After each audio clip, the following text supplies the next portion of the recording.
Hello! It's time for another episode of Stories About Stories.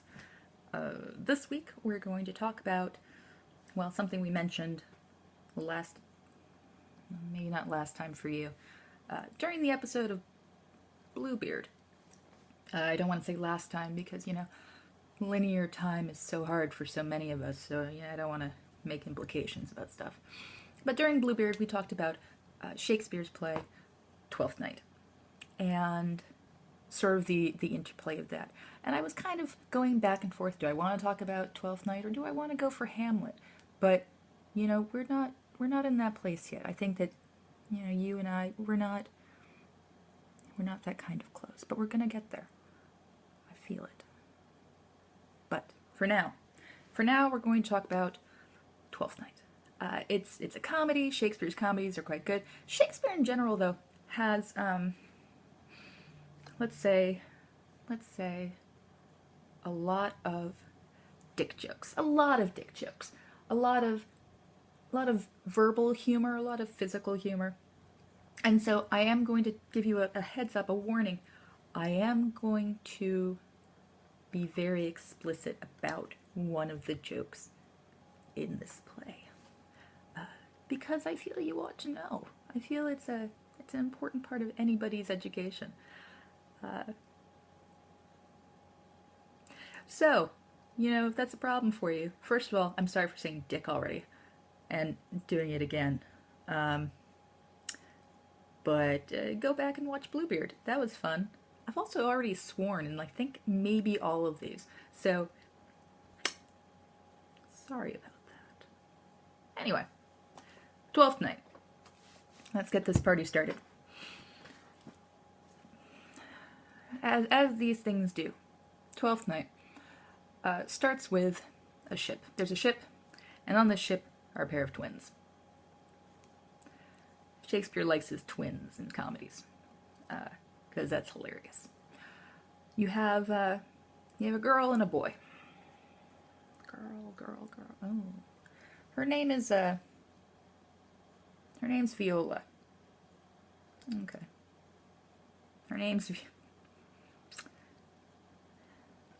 That's a Viola. Her name's Viola. She has a brother too.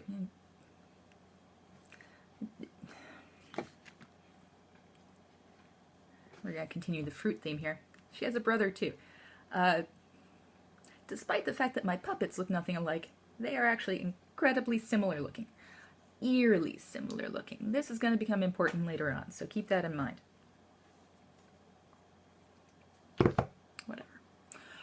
A storm happens, a terrible storm, and the ship is broken apart. And unfortunately, our brother and sister are separated. It's tragic.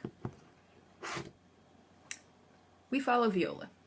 She ends up on a strange shore. She thinks her brother is dead.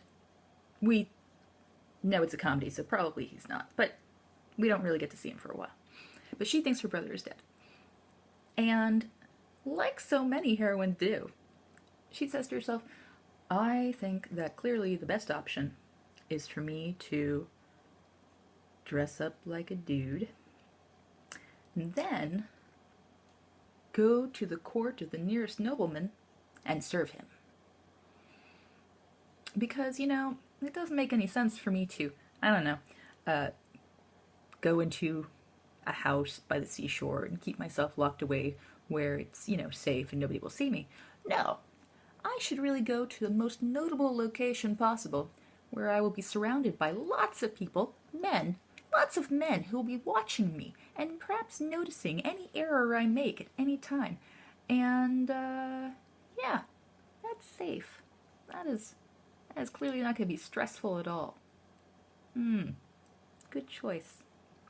So, off she goes. I'm going to go with female pronouns here because unlike Sweet William, who was kind of duding it up in there, Viola knows that she's still Viola. But she changes her name to Cesario to keep herself, just for the sake of protection. And fortunately, she looks so much like her brother that totally able to pull it off, I guess. So she goes off to the nearest nobleman's house, who turns out to be the Duke Orsino. There we go. He's a rock. He's a gray rock. Why is he gray? It's because he's so sad. Oh yes, he's very sad. Why is he sad? It's because he's in love. Oh yes. It's a friend-zoned love. So tragic. Oh. He is in love with a neighboring lady, some distance away. And, oh, it is so tragic. But she just doesn't seem to love him back. And it's just breaking his heart all the time. Cry me a river. Oh, Tiny's violin. Now Viola thinks that Orsino is, like, the best. And she's like, really, you know, I don't understand how anybody could not love him. So clearly this girl's insane. I don't remember this girl's name, by the way. You know, my master, he's just great. Just great. Meanwhile, he's over here being like, oh my god, I'm so stressing out. Everything is terrible. Oh, Cesario, play for me that beautiful tune that you play when I'm feeling sad. And she's like, all right, okay. Cesario, he says. Cesario. Oh, crap. One moment, please. Ow! Oh, my God. Wait. Okay. That's not getting edited out. Crap. All right.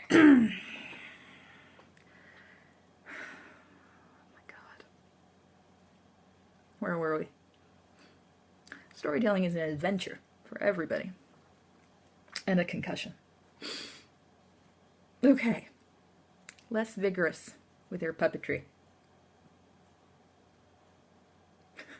Okay. Cesario, he says. Yes, my lord. You are sweet, sensitive, kind, compassionate, oddly attractive. What? I bet you have a way with the ladies. She's like,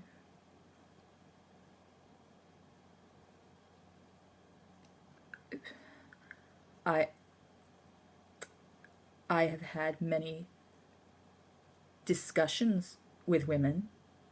Yes. But I would not call myself lucky in love. He's like, I think I have a plan. It is a great plan because you are so sweet and intelligent and really great. She's like, I think that you should go to this girl's house and woo her for me. That is a great idea. And then once you woo her for me, she'll totally marry me because that's how that works, obviously.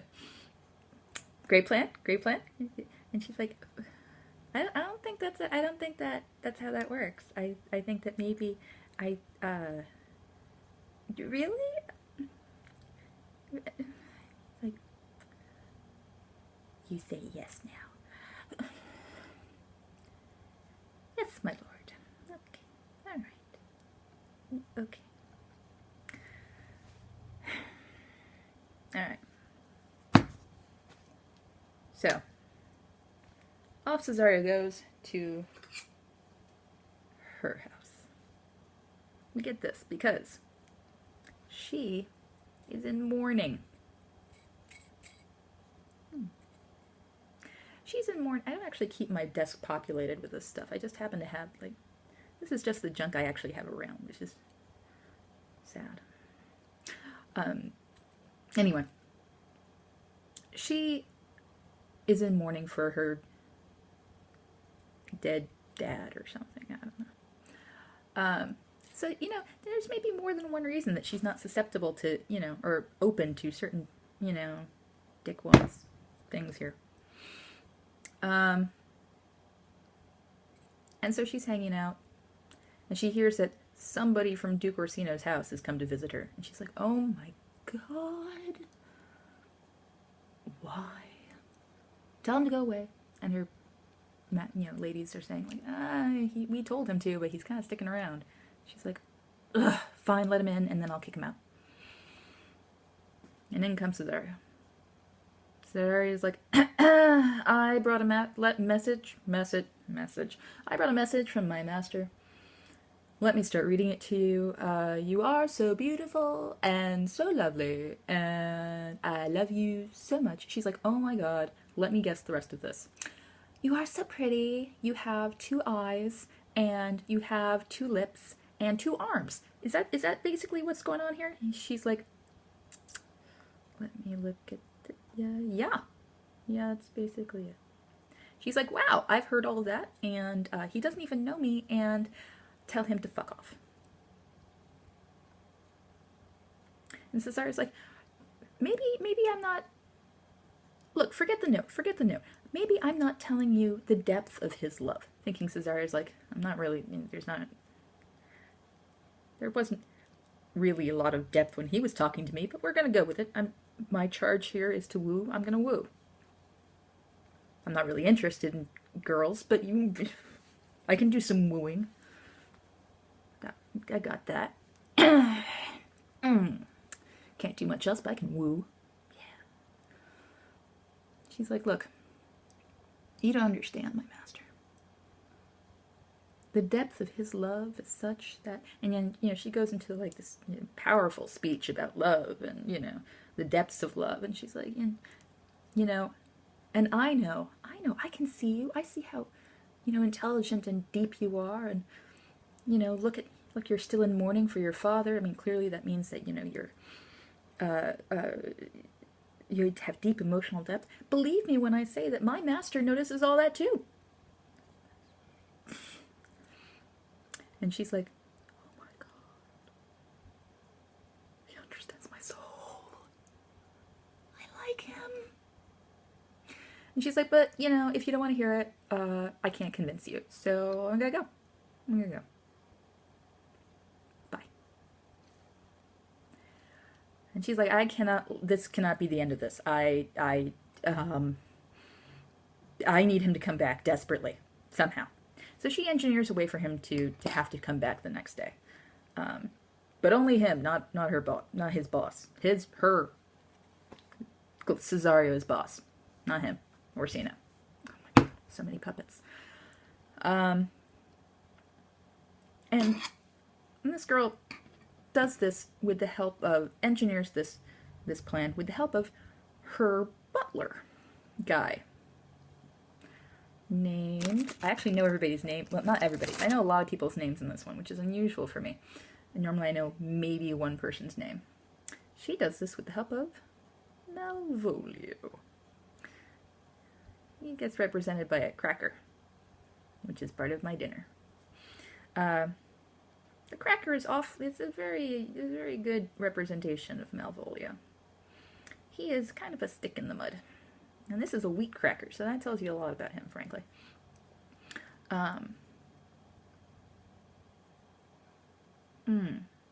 He will do anything for his mistress. But, sorry, that's going to become important later. But he is a stick in the mud. Which kind of brings us to, oh god, the B plot. Because of course there's a B plot. It's a comedy. And a story. It's a play. You have to have a lot of things going on. There's this guy who lives in her house. There's a couple other people. Who else is there? Who hangs around? There's, there's that girl's uncle. I don't remember his name. Toby? Maybe it's Toby. I don't know. We're not gonna bother with names. There's him. He is a partier. He's kind of the opposite of her. He's a drunk. He's a partier. He's a master of revels. He has a buddy. His buddy is Sir Andrew Aguecheek. Yeah. That's kind of a joke there because ague, I think, was like a disease, like a really bad cold. Like if you, it's kind of damp and clammy. So, and kind of, pale.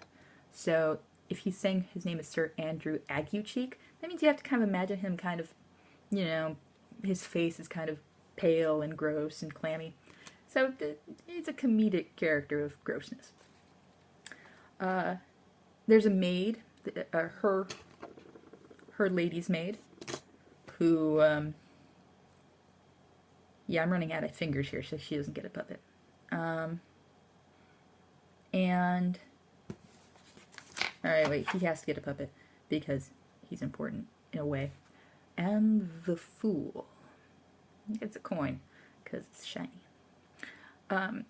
In Shakespeare plays, the fool is the truth teller. He's the one who knows things, he's the one who discovers things.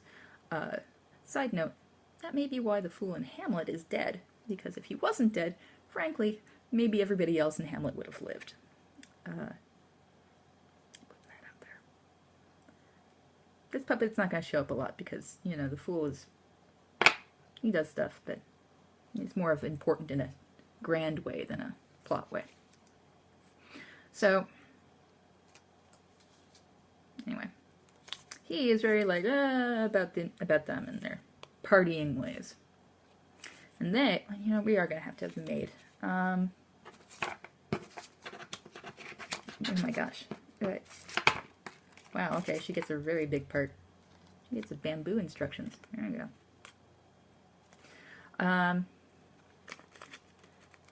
They're like, we have got to revenge ourselves and teach him a lesson on how, the follies of being a jerk.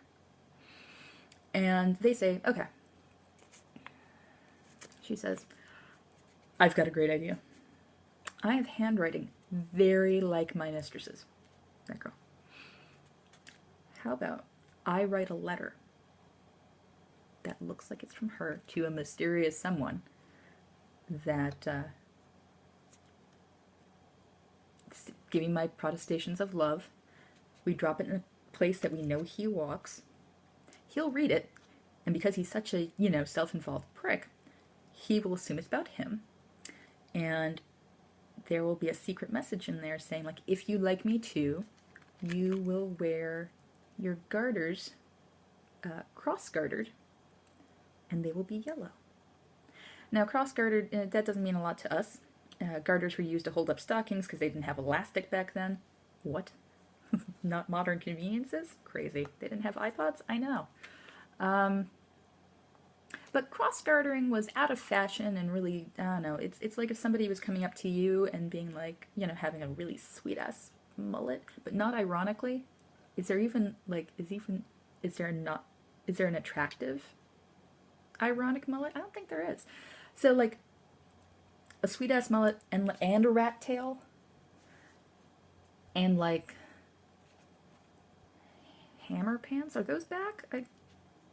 Yeah, let's go with that. Like, if that was going on to show their dedication and love for you.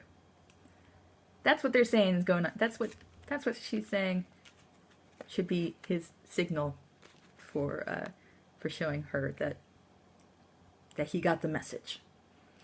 And of course, also yellow is her least favorite color, apparently. So it's just really woohoo everything. So they're like, that is a genius idea. She's like, thank you, I know. So they go about, they're going to do that plan. I'm going to put those aside for now. B plot. A plot. She shows back up in the home of Orsino. We're not going to drop Orsino this time. That was embarrassing the first time. Stay. He's like, oh, how'd it go? And she's like, well, I talked to her. How'd it go? I'm just going to ask, have you ever spent 5 minutes in the same room with her? Just wondering. He's like, obviously, I've spent like 2 minutes once in the same room as her and she had her veil on, but I knew instantly that she was gorgeous and that I was in love with her. Because you can totally fall in love with the idea of somebody. That's a thing that happens.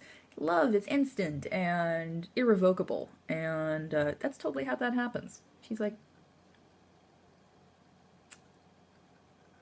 right.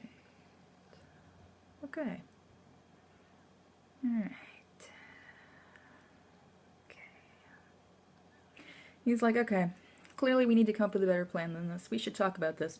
Let's go on a long and meaningful walk and discuss philosophy, the nature of love, and our childhoods. Alright. And they do. That's the thing. They have like these deep and meaningful conversations about like everything under the sun. They talk about their life, their love, because they're buddies. They're pals.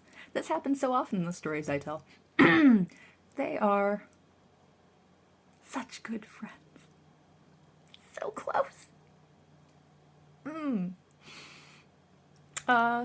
They asked him to talk about the nature of love. He's like, oh, what do you think about this? And she's like, I had a brother once.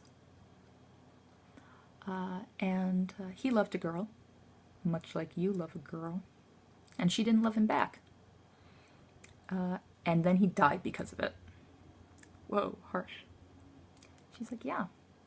So maybe you should get over yourself. I mean, what? And he's like, oh my god, is that a true story?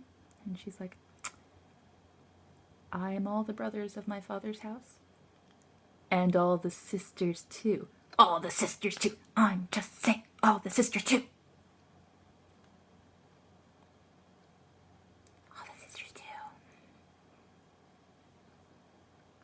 She says all the brothers of my father's house because she thinks her brother's dead. Point is, somebody's trying to be obvious and somebody else is maybe not getting it. It makes a little clicking noise. Anyway, they have deep and meaningful conversations. It's very nice. One might even say they know each other so much more than perhaps this guy knows that girl. Deep, meaningful. He's like, okay, I think you should go back and see her and woo some more. And she's like, okay. Fine. He's like, good decision. Good decision. Yeah. Okay. Alright. You know, this happens for a while. You know, she shows up and, you know, she acts a lot like he does about this. You know, she doesn't know. He's like, I love you so much. He's like, you don't know me. Oh my god. There's some very important things that you don't know about me that would seriously change your opinions about stuff. I'm just saying. And I'm like, you don't know though. You don't know what's going on in her head. It could be a lot of things. But, you know, I'm not the one who wrote the play. I'm just the one telling the story. But, you know, that goes on for a while. B-plot. They drop the note. He picks up the note. He reads the note. I actually prepared something for this. I need you to know something. I need you to know what English majors do with their spare time. We think deep and hard about literature. We think to ourselves, what did Shakespeare mean with his words? You know, chemistry majors do stuff with ethanol, and physics majors do stuff with bondage. We think about Shakespeare. We interpret his words. This is a line from Shakespeare, from this scene. He's reading, Malvolio is reading from the letter. He says, by my life, this is my lady's hand. In her handwriting. These be her very sees her U's and her T's, and thus she makes her great P's. Her C's, her U's, and her T's. C, U, and her T's. And, back in the day, that'd be a much shorter, it'd be kind of more cut off. It'd be like, and her T's. More like an N sound. And her T's. These be her very C's, her U's, and her T's. And her T's. Yeah. C-U-N-T.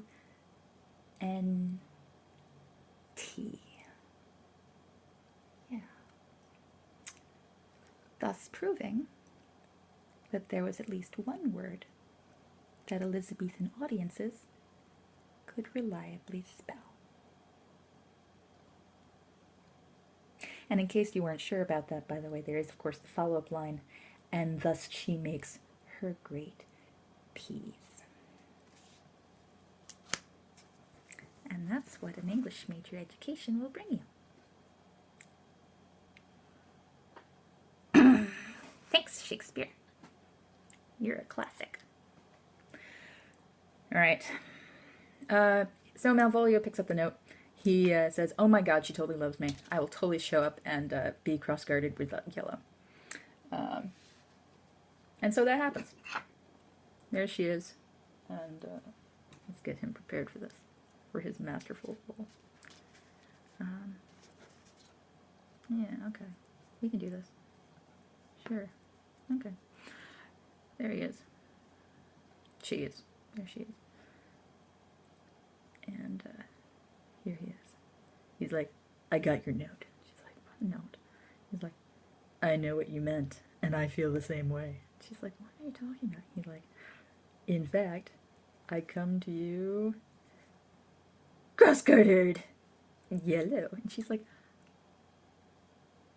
"Okay, that's weird, bro. That, what are you doing? Okay, you need to stop. Seriously.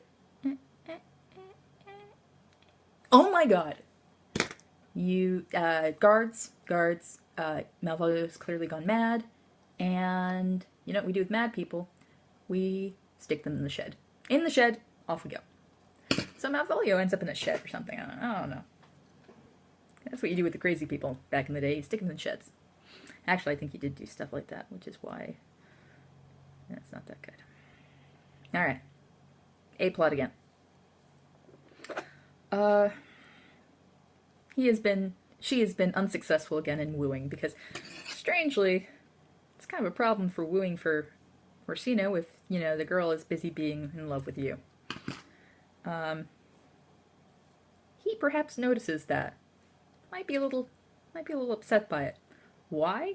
Could it be because, because the girl is interested in him and he's jealous about the girl, or is it because perhaps he has the buddy pals? Oh, we don't know. We just don't know. There is a scene where the fool shows up. He is singing a song. Is it a love song? Maybe it's a love song. I don't remember. I seem to recall it being a love song. A song about choices and love and truth, like you do, fools. And there they are, listening to it. And I don't know exactly when this happened, when this started happening, but traditionally, in this scene, it is performed as these two almost kissing. Do, do, do, do, do. That's a traditional way it's played. Do, do, do, do. And then the fool's like, "Bros?" And they're like,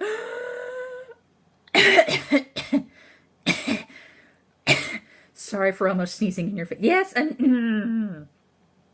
pals. So that's awesome. All right. C-plot. Because there's one of those. Did you forget about him? Brother. Bro. He did in fact land on another shore.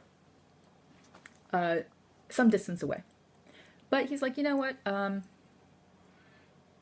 going to head to Duke Orsino's house because, you know, he needs soldiers and it's someplace to go. And of course, I'm in terrible mourning for my sister who is probably dead. I should go do things. I might as well go do that. So he's been traveling this whole way. Eventually, guess where he shows up? He doesn't show up at Orsino's house. No. The first place he ends up is her house. What?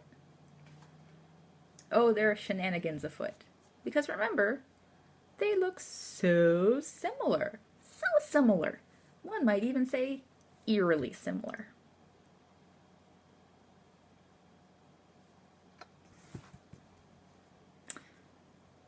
So there's some back and forth. There's some French farce going on where, you know, I love you. Oh my God.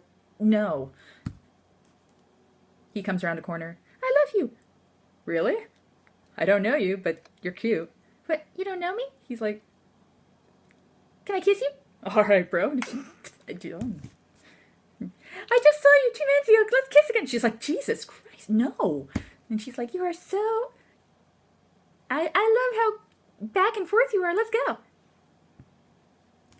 So there's that going on. Meanwhile, while she's running around having no clue what's going on, Uncle thinks, you know what? I haven't caused enough trouble in this play yet. He's been trying to get his niece or whatever, or him, he's been trying to get Sir Andrew Aguecheek to, you know, get his act together and ask his niece to marry him. Or, you know, trying to get the niece to marry, you know, just trying to get, because he thinks it's funny, who knows. But he's noticed perhaps that Cesario is, you know, a rival. So he's like, you know what you should do? You should challenge Cesario to a duel. Because I think that he's been saying some smack about you. That's totally been happening.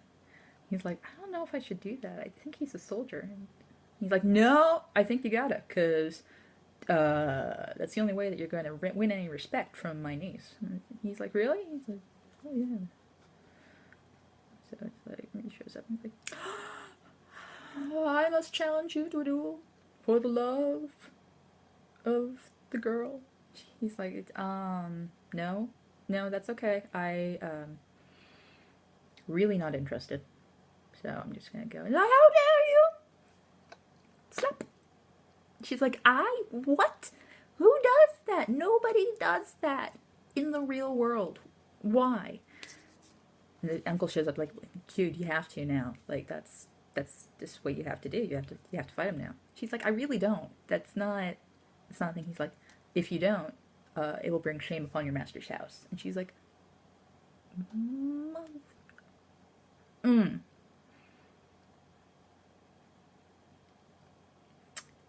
Fine.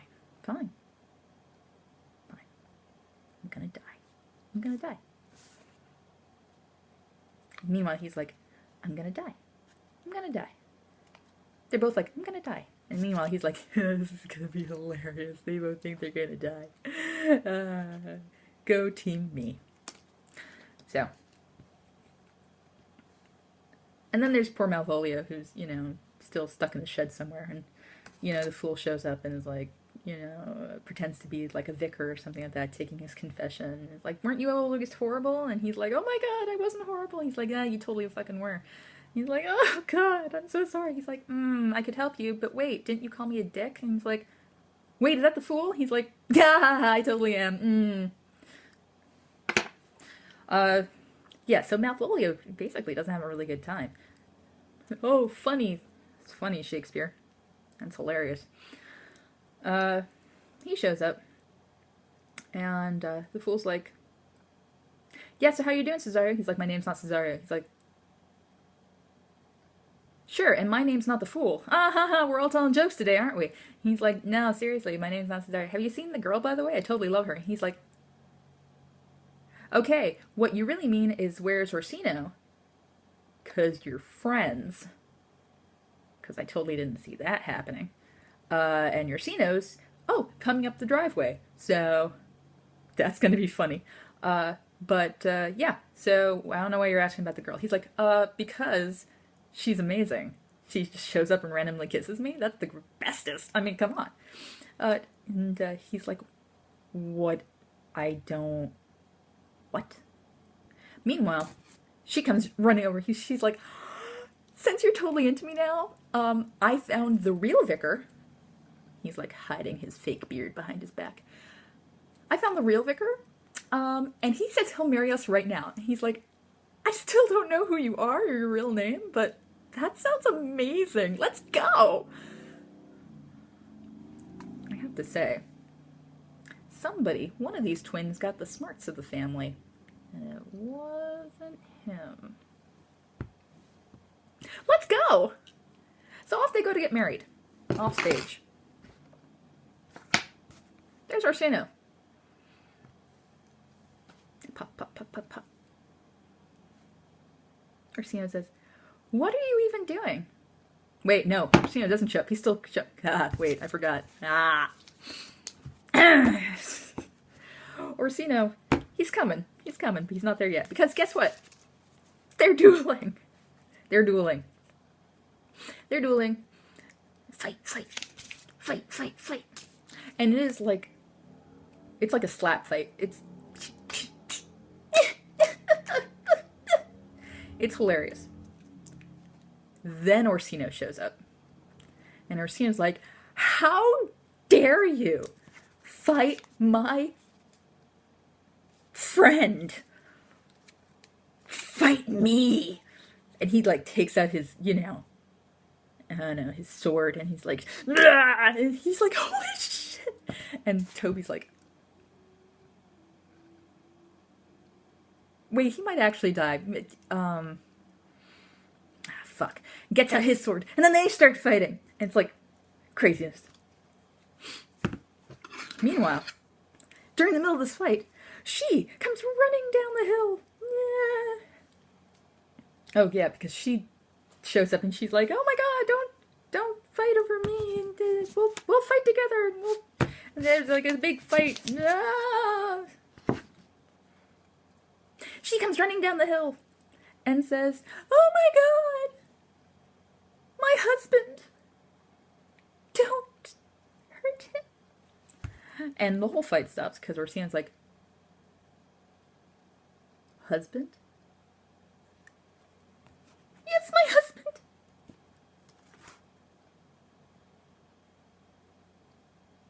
Husband? I am not her husband. I don't know what she's talking about. That's weird. I would never marry her. I would not marry her. My lord. And she's like, hello? You just married me like 10 minutes ago. She's like, I couldn't have married you 10 minutes ago. I was busy fighting that guy. It's like, it's true, actually. Cesaria was busy fighting that guy 5 minutes ago. But wait, seriously, what, marry her? She's like, you just offended me. What are you even talking about? Why would you marry anybody? Like, he's not even caring about this. This is hilarious. Buddy, why would you do that? Suddenly, down the hill comes brother. And he's like, hey, babe, where'd you run off to? And everybody's like,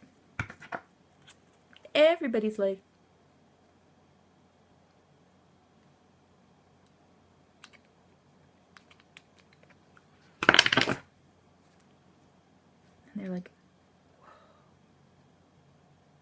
It's like looking in a mirror. I had a sister once. I had a brother once.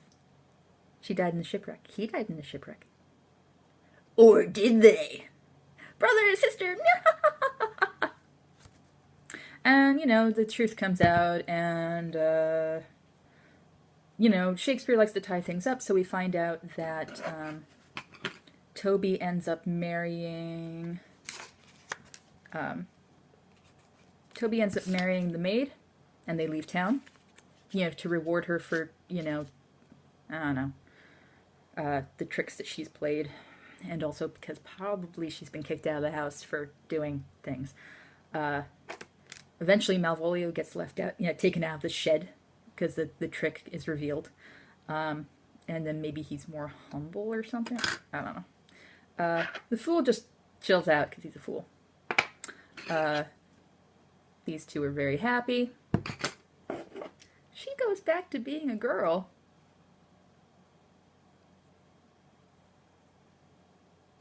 But it's another one of those situations where, like, what happens after the play? Pals. Yeah, and that's it. That's the play. Thank you, Shakespeare. Hooray. Funny times. This actually doesn't need a movie. There's great productions available. There actually is already a movie. I don't remember any of the people in it. No, that's not true. The girl is played by Helena Bonham Carter. The fool is played by Ben Kingsley. And Viola Cesario is played by Imogen Stubbs, who I have had an ungodly crush on ever since I saw her. That woman can wear a tiny mustache like you would not believe. So yeah, you should totally check it out. I loved it. And I once saw actually a fantastic deaf production of Twelfth Night, where they really, where they used ASL. And you can see a lot of physical humor in what they did, like a lot. And they also used sort of mirroring of, because they voiced it as well. So, whoever wasn't on stage would do voices for whoever was. So, for instance, Orsino did the voice for Sir Andrew Aguecheek, which was very funny. And very interesting on sort of a meta level. But beyond that, that is it for this week. Enjoy! Go forth and rock on Shakespeare. Bye.